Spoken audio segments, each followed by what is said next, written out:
I argued with my mom that last night and never got to apologize.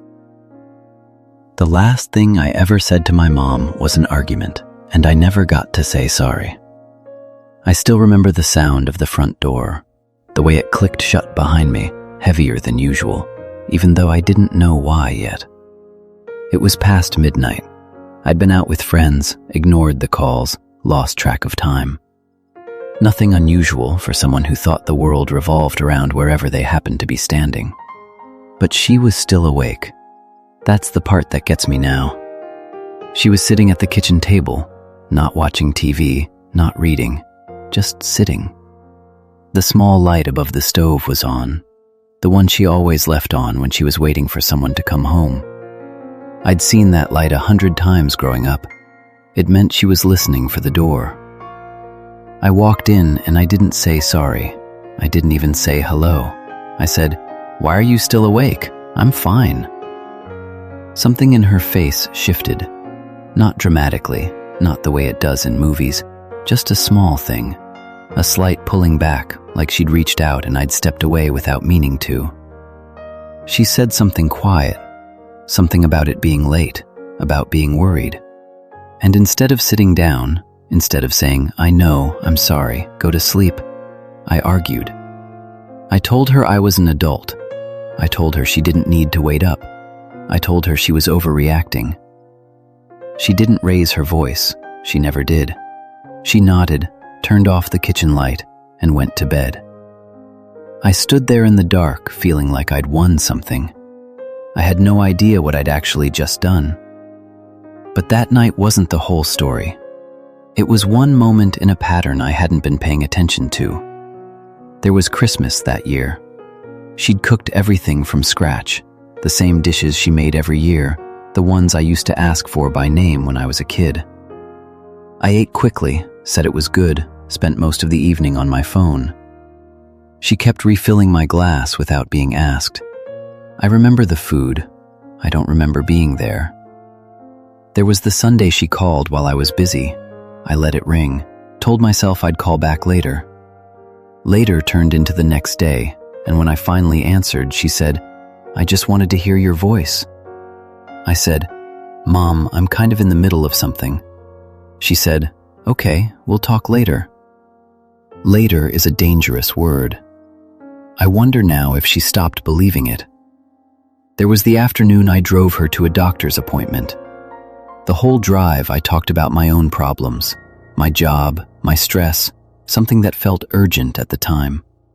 She listened, asked questions, made me feel like what I was saying mattered. I don't think I asked her once how she was feeling, not once. We got to the appointment. She told the doctor she'd been having headaches, that she hadn't been sleeping well, that her knees had been bothering her. I sat in the chair beside her and heard it like I was hearing about a stranger. She looked at me once, in the middle of explaining something, a quick glance. I was looking at my phone. I still think about that glance. No one warns you about this. It's not the big moments that stay, it's the small ones. The ones you didn't even notice when they happened. The unanswered calls, the distracted dinners, the times you were physically in the room but somewhere else entirely. The moment she tried to reach you and you were just not there. Because those are the ones you can't point to. There's no single moment to go back and fix. There were 100 small moments, spread across years, that added up to something she probably never said out loud. That she missed you, even when you were right there in front of her. After that night, the argument, the kitchen light going off, life moved on the way it always does. We didn't talk about it. She didn't bring it up. A few days later, she called to ask if I needed anything from the store. We talked for a few minutes about nothing in particular. Normal. Fine. That's what mothers do. Most of them don't keep score. They don't bring things up later.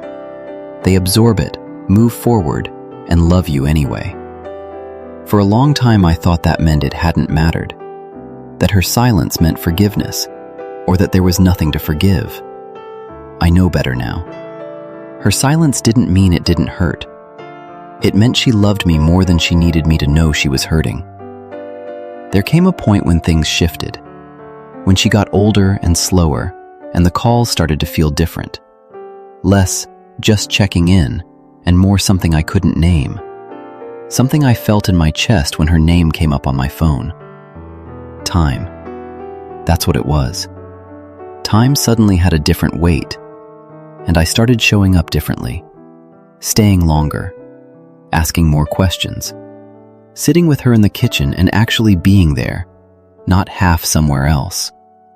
She'd make coffee. We'd sit at the same table where she'd waited up for me all those years ago. The light above the stove was still the same. Some things don't change. She never brought up that night. Not once.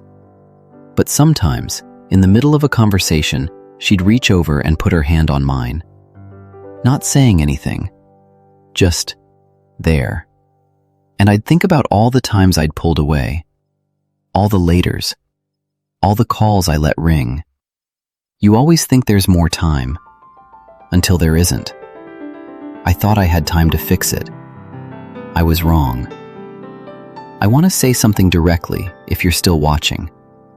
If your mother is still alive, if she's the kind of person who waits up, who calls just to hear your voice, who sits at the kitchen table with a light on, please don't do what I did. Don't wait until you understand it to act like you do. You don't need a big conversation. You don't need to apologize for every small thing. Most of the time, she doesn't want that anyway. Just stay a little longer. Answer the call when you're not busy. Sit with her and put your phone down. Ask her how she's feeling and actually wait long enough to hear the answer. That's it. All moments compound, the same way the small hurts did. The extra hour you stayed, the Sunday you called back without being called first, the time you drove her somewhere and talked the whole way there. They add up, quietly, the same way the other things did. And someday, 5 years from now or 20, you'll sit somewhere and think back. What you'll want, more than anything, is to know the balance tipped the right way. I never got to apologize for that night. Not directly.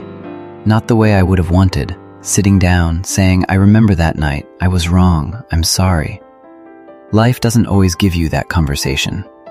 But I got something else. I got years of showing up differently, of choosing over and over to be present when it would have been easy not to be, of answering the calls, of staying at the table. It's not the same as an apology, but it's what I had, and I gave it.